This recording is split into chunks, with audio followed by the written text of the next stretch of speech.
Welcome to this mini lesson about storytelling for non-profit organizations. My name is Sara Di Crescenzio and I'm here today to give you a theoretical framework of storytelling in order to underline why it is important for non-profit organizations.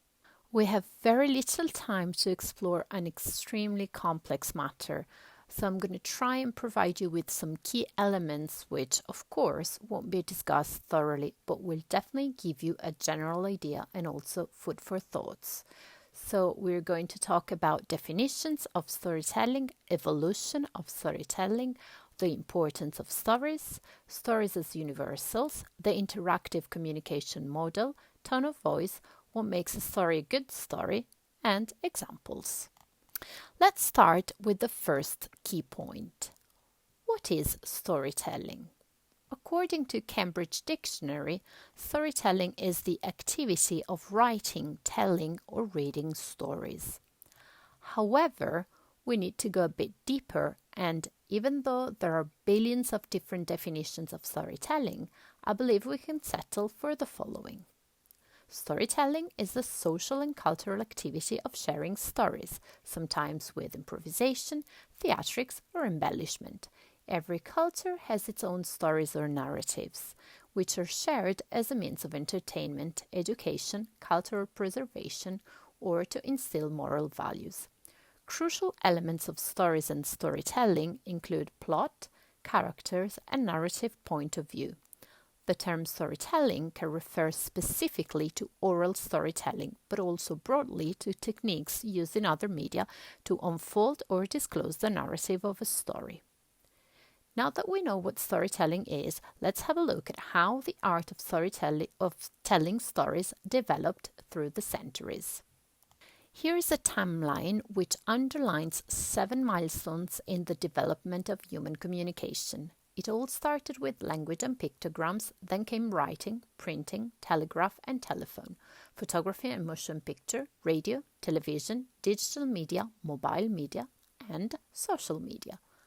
Please note the number of changes that happened in a relatively short time, and then it took us, as you can see, it took us a very long time to invent printing, then 300 years to go from printing to photography, but then a lot happened in the last 200 and something years.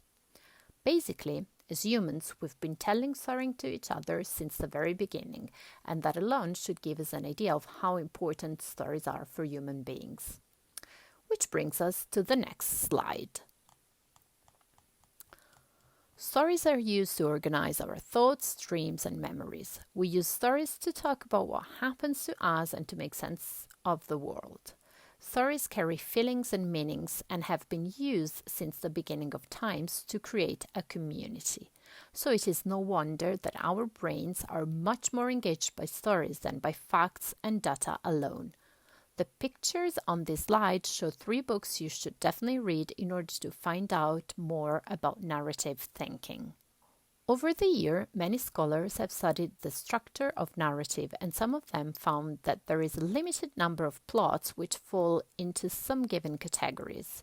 In this slide, I'm providing 3 books that I find extremely interesting and important for storytelling in general and for storytelling for business.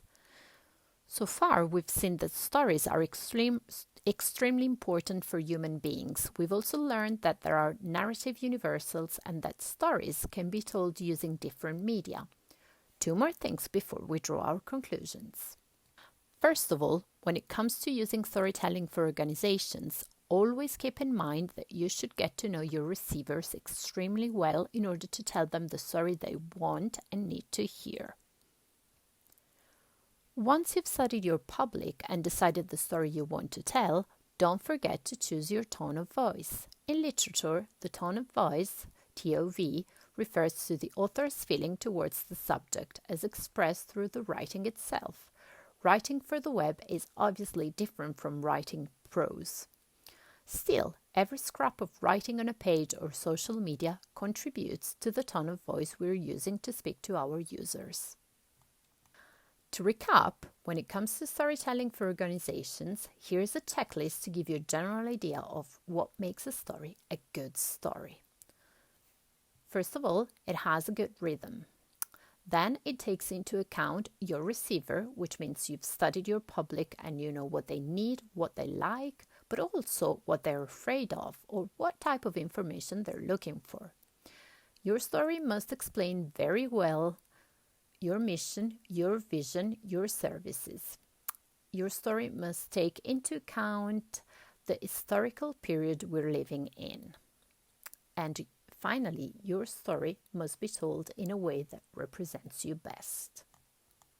One last piece of advice: don't forget to have a look at other charities and non-profit organizations. It is important to get inspired by others. Thank you for your attention.